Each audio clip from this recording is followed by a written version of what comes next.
موسم سرما مومن کے لیے موسم بہار، نیکیوں کے طلبگاروں کے لیے موسم سرما بڑی اہمیت کا حامل ہے۔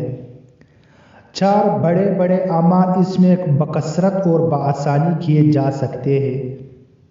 نمبر 1، روزہ۔ روزہ کو دین اسلام میں جو اہمیت حاصل ہے وہ کسی سے پوشیدہ نہیں ہے۔ موسم سرما میں دن چھوٹا اور موسم ٹھنڈا رہتا ہے، اور بھوک و پیاس کا احساس کم ہونے کی وجہ سے روزہ رکھنا آسان ہوتا ہے۔ موسم سرما سے فائدہ اٹھانے کی جانب رسول اللہ صلی اللہ علیہ وسلم نے ان الفاظ سے توجہ دلائی۔ ٹھنڈی اور آسان نیکی یہ ہے کہ سردی کے موسم میں روزہ رکھا جائے۔ نمبر 2، نماز تہجد۔ تہجد اور شب بیداری نیک بندوں کا شیوا ہے۔ موسم سرما کی راتیں لمبی ہوتی ہے۔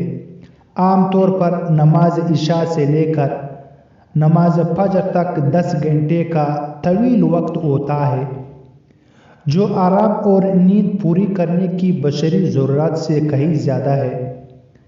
بندہ اگر رات کو دیر سے بھی سوئے تو بھی تہجد کے لیے بآسانی بیدار ہو سکتا ہے۔ موسم سرما کی اس قدرتی خصوصیت سے فائدہ اٹھانے کی جانب رسول اللہ صلی اللہ علیہ وسلم نے ان الفاظ سے توجہ دلائی۔ سردی کا موسم مومن کے لیے بہار کا موسم ہے کہ اس کی راتیں لمبی ہوتی ہے جن میں وہ تہجد ادا کر لیتا ہے، اور دن چھوٹے ہوتے ہیں جن میں وہ روزے رکھ لیتا ہے۔ نمبر 3، وضو کے ذریعے گناہوں کی معافی۔ وضو اور طہارت نماز کے لیے شرط ہے۔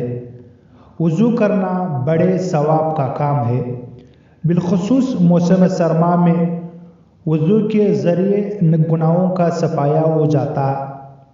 رسول اللہ صلی اللہ علیہ وسلم نے ارشاد فرمایا، کیا میں تمہیں ایسا عمل نہ بتلاؤں جس کے ذریعے سے اللہ تعالیٰ تمہارے گناہ معاف کر دے اور تمہارے درجات بلند کر دے؟ صحابہ رضی اللہ تعالیٰ عنہ نے عرض کیا، یا رسول اللہ ضرور بتائیے۔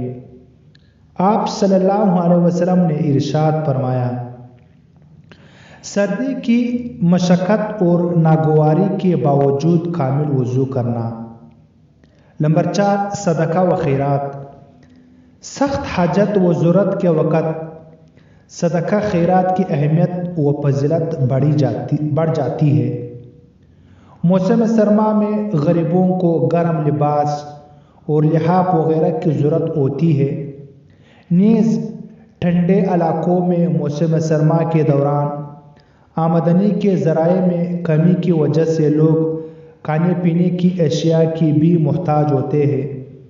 نبی اکرم صلی اللہ علیہ وسلم نے فرمایا، سب سے افضل عمل یہ ہے کہ کسی مومن کے دل کو خوش کر دو، اس طرح کہ اسے لباس فراہم کر دو، یا اس کی بھوک مٹا دو، یا اس کی ضرورت پوری کر دو۔